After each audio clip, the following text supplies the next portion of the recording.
Did everybody else hear that in their ear, or was it just me? It gave everybody the warning. That's great. We're recording. Well, welcome everybody to the Parents Helping Parents live video.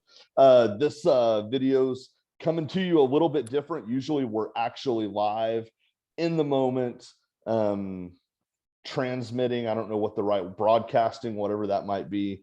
Due to some scheduling conflicts, we actually had to pre-record today's discussion and then just host a live watch party. But we're still invested in you, and it still feels like we're live because I'm having a live conversation with two wonderful people. So we're glad that you're watching, and we're glad that you're joining us. One of the things that we're kind of missing out on is the ability to field live questions.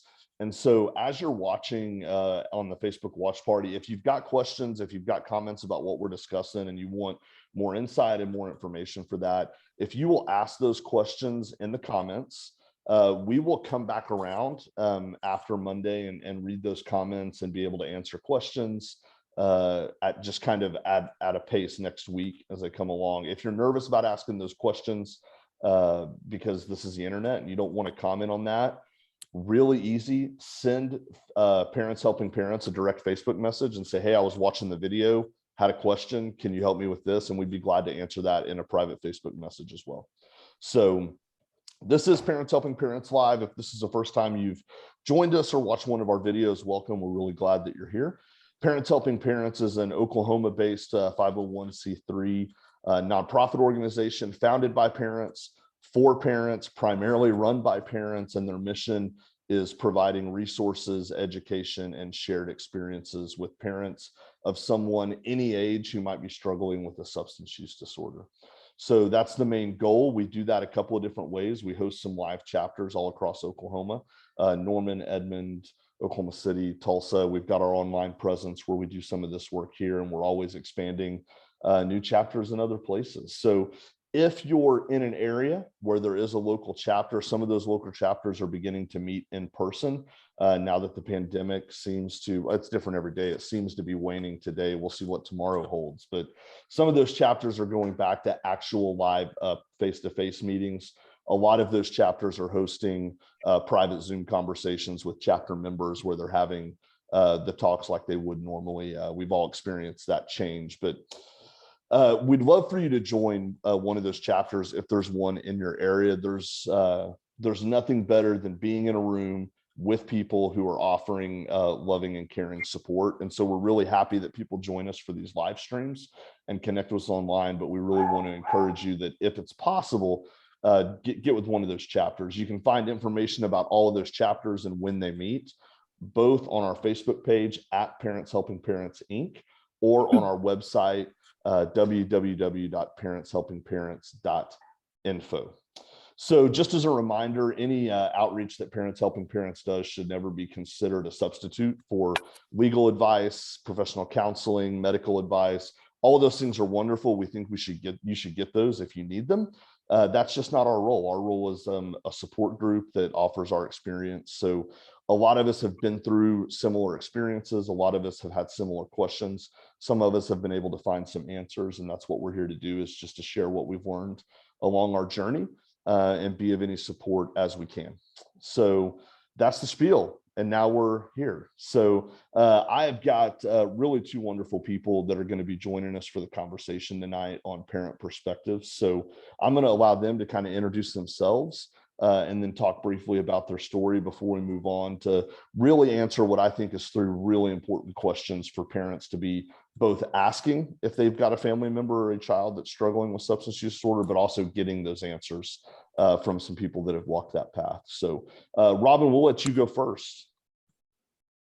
Hey, my name is Robin Parrish. I am a member of the Parents Helping Parents Inc. board. I'm also the mother of a son who has a substance use disorder, and I'm a legal assistant. Our family consists of 2 children, 2 parents. I guess that's about everything about me that you want to know. And I think you want us to talk a little bit about our journey here. Our journey started when our son was 15 and a half. try and condense it down because he's now 28, just about to be 29. And through all those years, of course, we were in treatment, out of treatment, in trouble, out of trouble, in jail, out of jail, until last December. And he went to treatment again. And because he really wanted to, I think that's part of the difference. But so far, he's been sober since December 27th and is now working at the sober living house where he was living. So that's a good thing. And, you know, the thing there is just don't ever give up hope. Yeah, thank you so much, Robin. That's man, fantastic news for your son. I'm really excited about that. And I'm looking forward to engaging in some more conversation here in just a little bit about the ins and outs of what your experience was like in terms of getting some of our questions answered. Thank you. Bill? Yeah, I'm Bill Guy. I live in Norman. I am, as of July this year, I've been on the board for Parents Helping Parents board for going on 5 years, and I'm the president of Parents Helping Parents this year. I retired in 2020 from a lengthy career as a public school teacher, mostly high school language arts, and then working for some 25 years for 4 different state affiliates, the National Education Association and Communications, and one of them being the Oklahoma Education Association. Our son, Chris, we now know started smoking pot when he was about 12 or 13 years old. And, you know, we were aware that he was troublesome as a teen, but, you know, having been a teenage boy myself, I don't think that's too unusual, or a teenage girl either, probably. But that's, you know, that's one of the difficulties of all this, is that you know, until their use, you know, just becomes obvious, the behaviors can be, you know, quote unquote normal for a teen. And so I didn't become really aware that Chris had a real problem until after he had graduated from high school. And even then, it took me too long to come to a place where I really comprehended that it wasn't just something that he could quit, you know, that it wasn't a behavior choice that he was making, that he had really gotten enmeshed in the drugs to the point that it's an illness. Substance use is an illness, rather than, you know, yes, you choose to use initially, maybe either for recreational purposes, or too many people, you know, they have a sports injury or something, and they get on the pills, and it's hard for them to get off. But, you know, especially with the harder things like opioids and certainly heroin, once they continue to use them, then it is an illness, and then you really need help, you know, to get well. And like Robin said, you know, we had our ups and downs. We had injuries, we had car wrecks, we had experiences with the court system, emergency room visits, and numerous treatment attempts. And as she also said, some of them were, you know, he wasn't ready to go to treatment. And so, you know, I was still under the impression that you could make someone do something that they didn't want to do.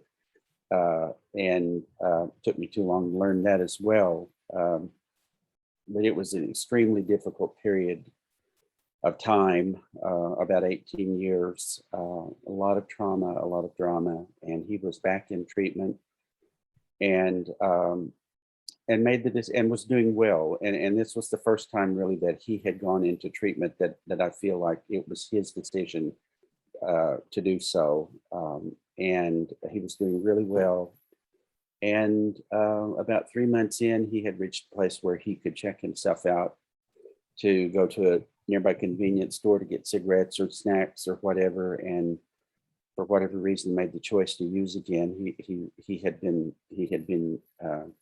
abusing heroin for a few years, and he passed away 5 years ago last month to an overdose that had both heroin and fentanyl in it. And so I, even before his death, I had determined that he had gone through so much and we had gone through so much that if I had learned anything along the way that might help someone come to a realization quicker about the seriousness of this problem, and then maybe have some coping skills to deal with it more skillfully than I did, that I needed to do that. And then, of course, when he died, it has redoubled my my passion for that, because I know what it's like now to go not only through all that trauma, but to have someone die from it, and I just don't want that to happen to anybody else. And so thus my involvement in Parents Helping Parents. And I have also, over the course of about 2.5 years, done a course of study where I am now a certified life coach through the International Coaching Federation, with a specialty for working with families around recovery issues through a program called the Balm Institute. And so I'm not working full time in my retirement, but it is something that that I'm doing, and I'm finding it to be really rewarding. Yeah, thank you so much, Bill. I'm always, I mean, I've heard your story a handful of different times now, but it always just strikes me as a really brave thing to continue to want to talk about that and be open about what your experience has been. And I'm actually really kind of excited to have both of you on and talking through some of these questions, because when we think about the spectrum of outcomes, we've got both the spectrums of outcomes covered with experience. We've got somebody who's had a son that's been able to find recovery and is seemingly doing very well at the present. And we've got somebody who's paid the ultimate price of addiction, which is the loss of life. And so I think that both of you have obviously got very valuable things to share for different parents and different family members. So thanks for being here. And we are recording live, but I'm looking up and I have a little notice that says I have a low battery. So I'm going to have to jump in and get my cord and plug it in, and I'll be right back. Yeah, I'll pause this real quick and then Okay. we'll start again when you come back, Bill. All right. And we're back. Crisis of power averted effectively. So, hey guys, the first kind of question that I'd like input from about really from your experience and what you learned in your own journey is, we often hear it said by professionals that addiction is a family disease. Why is it important for people to really understand that concept? And how did that play a role in your own story in terms of, learning that and the importance that may have played in your journey? Oh gosh, addiction just affects everybody in the family, all the way from all the parents and the aunts and uncles and the siblings. I think in our case, the ages of our children, our youngest is the one, Chris, who's the addict in our family. And there's 8 years difference between our two children. So as a result of all the chaos and the attention that was being given to the other child, our oldest one has pretty much just disconnected himself from his brother for about the last 10 years. Won't even have any contact with him. So that's one thing that's hard to deal with. But I found that most people in these situations, all the family plays a part. There's somebody who's the enabler who, wants to help them out and let them continue on in their addiction. It just makes it easier for them.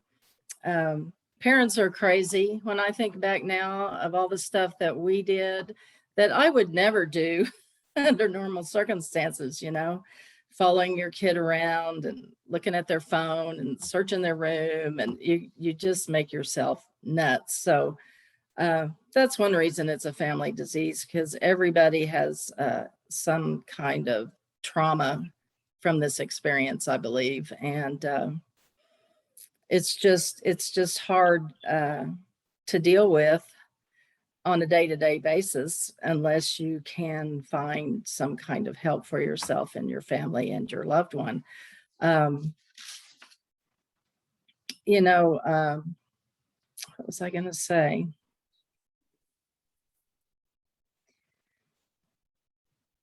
We just develop what in some of our groups we call stinking thinking, and your thought processes are not really what they should be. Sometimes they're not logical, they're not helpful.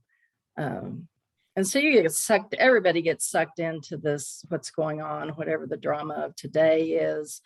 Everybody develops their own coping mechanisms, which aren't always healthy.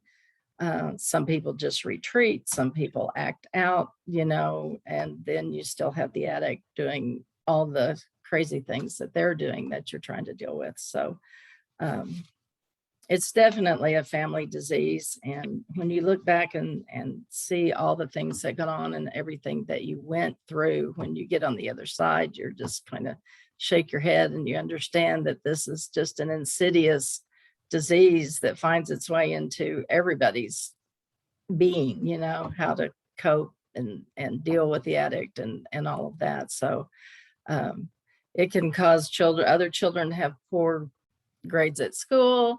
It just affects everyone. That's the best thing I can say. It's not just affecting the addict themselves. It's just everybody in their realm of contact, whether it's parents, grandparents, siblings. Yeah, everyone is involved. Yeah, absolutely, Robin. And certainly in my instance, I sometimes use an analogy, and I hope nobody goes out and tries to prove this, but I've been told that if a frog, and probably any reptile maybe, because reptiles have, they have different body heat systems than mammals do, but I've been told if you place a frog in a pan of tepid water and turn the burner on, that the frog will sit there until it boils to death, because its body temperature doesn't adapt that quickly to what's going on in the surroundings, and then by the time it figures out the dilemma that it's in, it's too late. And that was exactly where I was when and I think it's very common for parents to be in some stage of denial at the beginning. It's just, this is not possible. This is just they're just acting out. They're just being kids. They'll it's a phase. They'll go through this. Then you can turn it into anger, and it's like, they will, quit this, but it becomes the water that you swim in. And in my own instance, I didn't realize what it was doing to me, and therefore doing to the rest of the family, because when any family member is adversely affected by stress and by fear and by anxiety, it cannot help but alter the relationship that they have with everyone in the family, not just the family member who's using. And so I went through two in, today's 2021, I would say in the last 12 years, I went through two major episodes of serious depression. I mean, clinical depression. I mean, when my eyes would open and I would raise my head off the pillow, I would say, oh God, please let it not be another day where I have to get up and deal with this. And the second one, I started having panic attacks on top of that. And so I think I'm a case study of how when you're dealing with something that is so serious, and you're dealing with the fear and the anxiety, and like Robin said, you're at first you're thinking, well, this is something that we can track down and we can, make this not be. And then when you realize that you don't have that power, and then it's like you're dreading the phone call. You're dreading to get the phone call, So, but to end on a more positive note, I also believe that it's a family disease, because if people learn how to practice really good self-care themselves and learn some coping skills, it doesn't guarantee that their kid is going to get well, but it does. I believe that families are the best if they can learn how to do it and learn how to regulate themselves. They're the best hope. They have a link with their loved one that nobody else is ever going to have, and they can be their best hope for recovery too. Now, there's no guarantees, but it's not. Some people do get well, as and then she knows it's one day at a time, and her Chris knows it's one day at a time. But man, we'll take every day we can get. Yeah, I love that both of you mentioned, this concept of the person struggling with substance use disorder getting well and the family getting well. And to me, that's the bridge of understanding family or addiction as a family disease versus an individual disease, is that saying it's a family disease for me implies that everyone has a part in getting healthier. And if one person gets healthier, that's great for that person. But if we want to see family change, we've got to see everyone moving towards family recovery. Right. Bill, you transitioned beautifully into our next question, right? Which is about the importance of self-care, and specifically what barriers each of you experienced in your own stories, barriers to that self-care and barriers to creating change to be able to do that really well for yourselves. Well, I think the hardest thing for me, and probably one of the biggest barriers, was for me to admit that I couldn't control this. And I had to acknowledge that and accept that, and actually just give myself permission to spend time on myself and not be constantly chasing after this disease that's running around creating chaos everywhere. And that, of course, when you have an adolescent who's underage, you feel like you have a lot more responsibility in those cases. And it's also a very scary thing. So trying to let them do what they're going to do and you take care of yourself is a really scary concept, and it takes a while to get there. It's not something that happens overnight. I think also being able to find the time to take care of yourself, because in our case, I had 2 kids. I had a pretty stressful job that required a lot of time for a great period of this journey. And so trying to balance that work and the stress with all the things that came up and all the phone calls that you were getting and having to run and do this and take care of that for this person who's, making your life a living hell. It's hard to think about taking care of yourself. But if you don't have time to take care of yourself, there's one example that I've heard used in a lot of different groups, that the analogy is if you're on an airplane and when they go through the safety thing, if you don't put your oxygen mask on yourself first, because if you don't, you may not be able to get it on your child or whoever else that needs help. So if you don't take care of yourself when you have things that you need to do or things that you can do, then you don't have the wherewithal to do it at that time. I also think that for a lot of people, we were lucky in that, well, I guess we could say we were lucky in our life.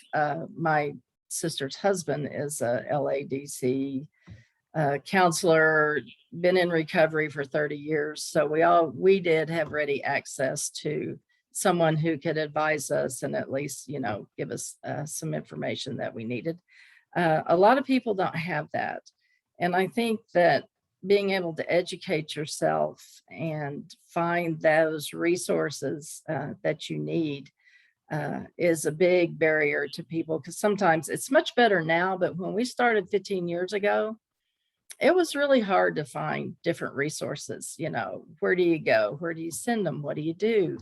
And the parent support groups and the group like Parents Helping Parents provides the opportunity where you can just go in and say, this is what's going on. What do I do?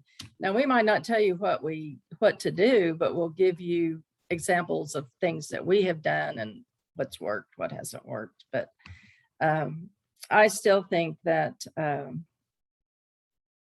the biggest barrier was accepting for me that I couldn't fix this and I can't control this. So to let it go, take time to breathe, take time to think about what your response is going to be, because Chris was always after you, wanting this, wanting that, I need to know right now. And it just puts a lot of stress on you. So it just kind of gives you the ability to take time for yourself and to say, hey, I'm not giving you an answer right now. I have to think about it, or whatever. Or you just decide you have time to think about what action you're going to take and what needs to be done, rather than just react all the time. So yeah, taking care of yourself is really important, because I was definitely very stressed out. During that period. I think our society at large deals well with taking care of themselves. It's not just an issue that's common with people who have someone who's using substances. Now, I think we're getting better, and I think even some conditions around the pandemic has even brought that more to the forefront. But if you can come to a place where you can really wrap your mind around what's happening and really understand the difficulty all of it, and understand how you're not going to help your loved one or yourself by shaming or blaming or criticizing or manipulating, but you've got to think about these things rationally, and you've got to think about them calmly, and like Robin said, you've got to think about them deliberately, so that you're not just going to react with something that may be more harmful than if you had done nothing. That takes a lot of hard work, and you have to.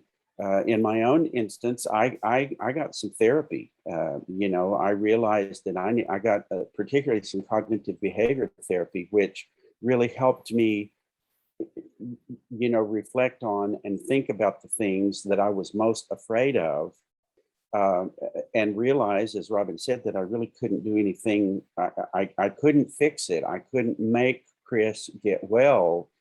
But I learned that one of the best things that I could do, certainly for me and the rest of the family, and ultimately for him, was to try to get well myself, in the sense that I wasn't just constantly freaking out about it, and that when something would happen, it wasn't. And I also developed a practice of mindfulness meditation that I have been diligently practicing now for about 5 years. And as I was telling someone actually earlier today, we were talking about this very thing. I said, it's not really, a lot of people think, well, I can't just go in and, sit in the lotus position and not, and just breathe and not say anything for, 10 minutes. What good is that going to do? Well, it in my understanding, yes, there are times when I do that it is really calming, it is but you're really practicing to learn how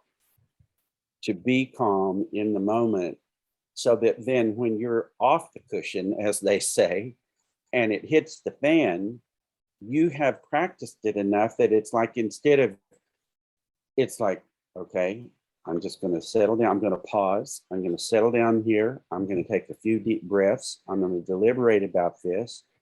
And it makes a tremendous amount of difference. And it's, if we're like, it's similar to the analogy of the airplane mast coming down. If we're literally drowning, how in the world are we going to reach out and save someone else who's drowning? And the only way of all the stuff that faces you when you've got someone who is actively using substances, if you don't develop, it may be going for a walk, it may be exercising, it may be going to play golf, it may be watching a sappy movie, it may be, going to a support group like Parents Helping Parents, it may be getting therapy, it may be taking anti-anxiety medicine, because I did that too. But you've got whatever it takes for you to be able to calm yourself and have some deliberation and respond rather than react. It's vital. It's not extra. It's not wasted time. It's not, and I can remember early on, it's like, how can I think about taking care of myself? He's the one that's, sick, but I don't think it can be stressed enough. Yeah, I often find myself telling my clients not to fall into the trap that thinking self-care necessitates some sort of huge time commitment, right? To kind of speak to what you were talking about, Robin, yeah, most of us don't have an extra hour and a half every day in our schedules, especially if we're trying to do damage control to what might be happening in a problematic family. And so with a lot of the people that I work with, I remind them like, hey, self-care can also look like 5 minutes 3 times a day to sit and be present and remind yourself, to breathe. Like even that can become incredibly helpful, because self-care is more of a mindset that I matter in this and I have some control and some power in my own self. And I'm not just a victim that's out of control in these circumstances. Absolutely. Yeah. The last question I had that I was curious to get some feedback from you guys is, what are some of the ways in your experience, some of the most effective ways to initiate change in our loved ones?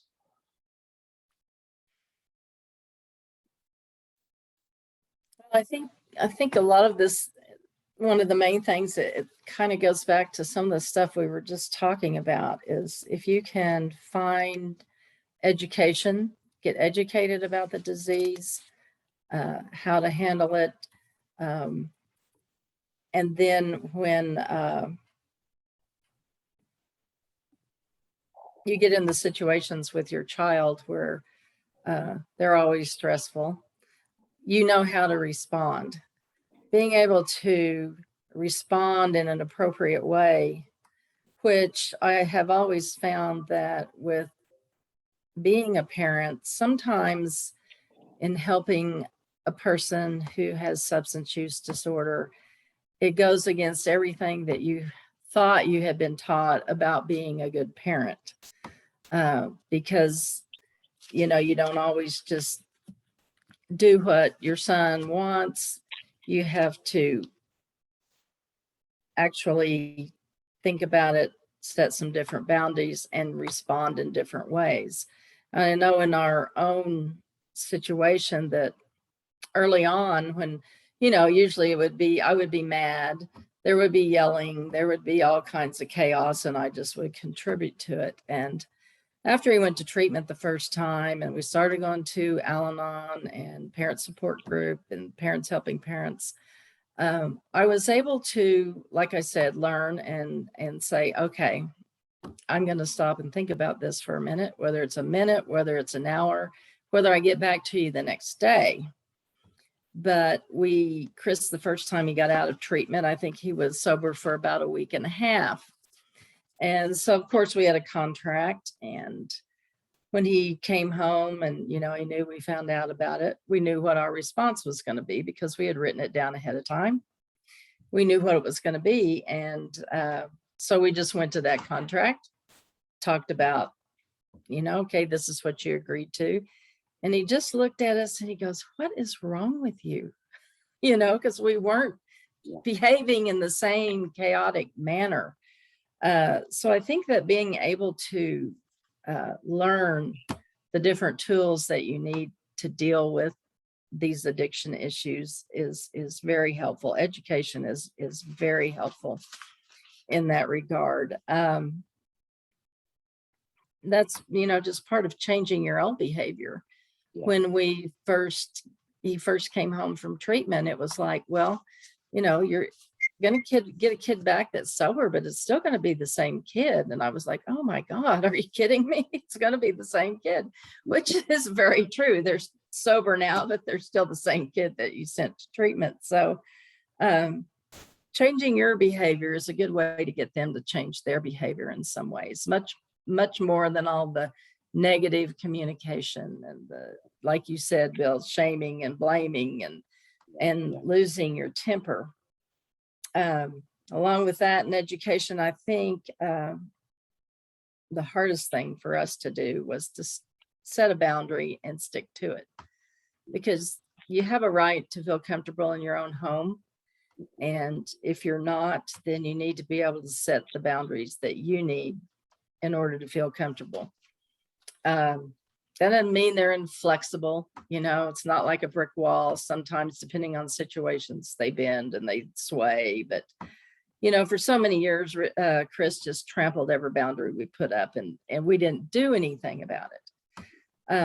Once we started setting those boundaries and sticking to our guns, and he finally understood that we were not going to let that pass, that helped also in helping them change their behavior in some ways. So, yeah.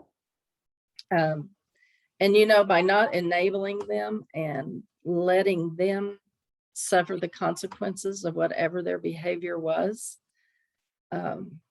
Like I said, Chris was in jail, has been in jail. He was in jail in Oklahoma County Jail for like 3 days, and we wouldn't even talk to him. Talk about really hard and trying to stick to your guns.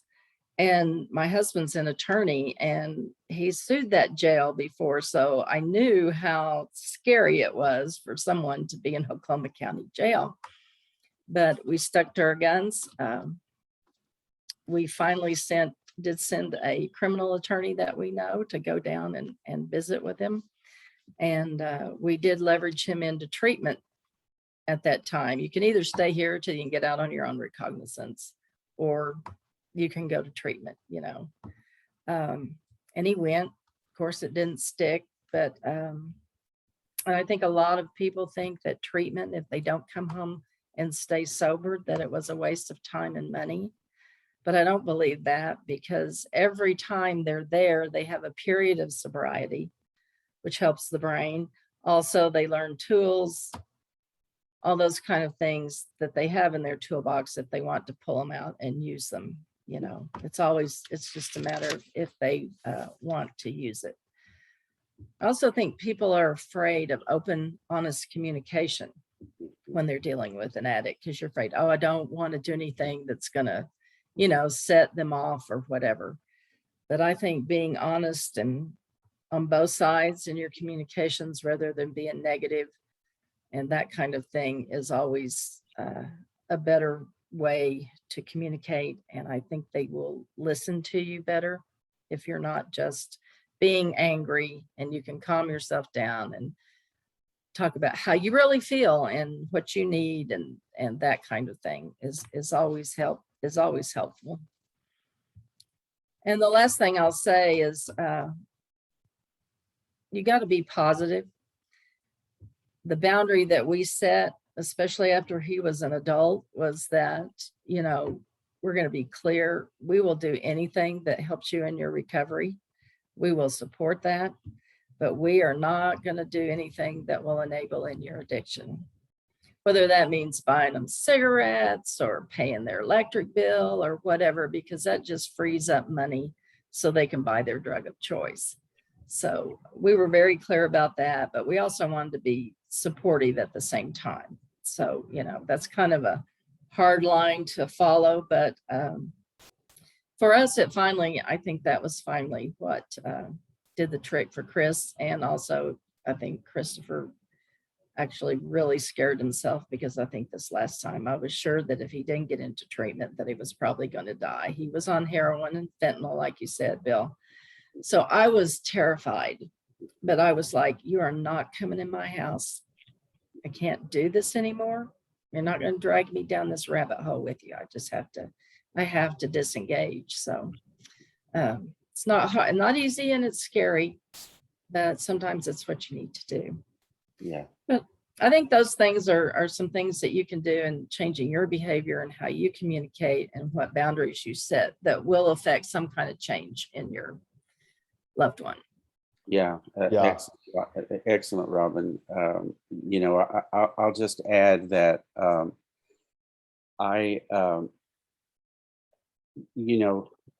there's a certain school of thought that you have to kick them to the curb. And that's not what we're talking about. That's not what we're talking about. You do have to let go, but that doesn't mean that you have to give in or you have to give up. What you let go of, what I had to let go of, was the idea that I could make him get well, or that I could somehow fix him, or I could somehow create a situation that would either guilt him into doing something or force him into doing something, or even motivate him to doing something. I had to let go of the fear. I had to let go of the anxiety. I had to let go, the serenity prayer, until it has to become your lifeline. It's kind of like something your grandmother needle pointed and you put it on the wall and everyone says, oh, how sweet. But there are some things that we cannot control. There are some things that we can control. And in the purview of something that we can control is how we're going to react to whatever's going on. And then whatever your higher power is, to feed your soul and to feed your connection to whatever for you is goodness and truth and justice and beauty, and get the power from that to have the wisdom to figure that out, But I do believe that, again, as I said before, that parents, families and parents especially, if you can maintain, that doesn't mean you have to agree with what they're doing. That doesn't mean that you have to support what they're doing financially. Chris was out on the streets. We just didn't, he was using drugs at a level that he was dealing with some dangerous characters. And we just came to a place where we didn't feel safe, and we just said, we will do anything that we can to help you, but we cannot give you anything that you're going to spend for drugs, and we cannot allow you to live with us knowing that it could put us and the rest of the family in danger and stress. And so he and really it's your choice. And he made the choice to move out. But we always stayed in contact with him, and we always told him, he had a cell phone, and I would text him and I would tell him I love you, and I'd say, let me meet you and take you out to breakfast, and he would, and so I would just say, as Robin said, you have to be the change you want to see. And, no one's going to be motivated. I used to have a plaque on my wall at work: the beatings will continue until morale improves. Well, how many of us are going to have our morale improved by being punished or beaten, or, and even when you're laying down those boundaries, you're not. I used to think that a boundary was something that I would do that would make Chris so uncomfortable that he'd decide to do what I wanted him to do. That's not it. A boundary is what you have to do so that you feel safe. It's part of your self-care. It is so that you feel like that you're working from a place where you can kind of deal with this and not be totally stressed out about it.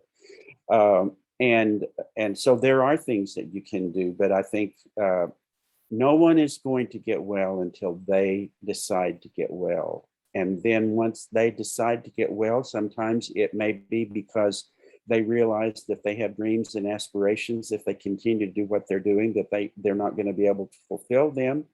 Or alternatively, it may be because they got picked up for shoplifting and they're going to be facing some time in the Oklahoma County jail or worse. But whatever it takes for them to come to a place where they decide, I'm tired enough of this, that I want to get well, then the degree to which we as parents have practiced self-care and gotten support and learned communication skills so that then we can communicate with them lovingly and rationally and say, well, what does getting well look like to you? How can we help you in that? You know, it's hard work. And, you know, another thing that I would tell people, you know, when I first found out how serious Chris's problem was, I just thought, well, we'll get his little butt into treatment and then he'll go through a treatment program and we'll be finished with this mess. Well, you know, treatment is kind of like if someone's in a bad car accident and they've broken their back, they're going to have to be in a really intensive care for a while where everyone is monitoring everything that they do until they get where they can kind of get up and ambulate on their own. But then is when the work comes for them to be in physical therapy and learn and practice and go through the things that is going to allow them to maintain that recovery. And, you know, it can be really disheartening. I know I was really disheartened the first time I learned this, but I think it's a vital piece of information for people. Someone's involved seriously with alcohol or drugs, you guys are all in this for the long haul. And it's going to take hard work, and you need to educate yourself. You need to take care of self-care, of your self-care. You need to get supports around you, and we've mentioned a number of them on this program tonight, but Parents Helping Parents is one of them, and that's why Robin and I are both involved in it.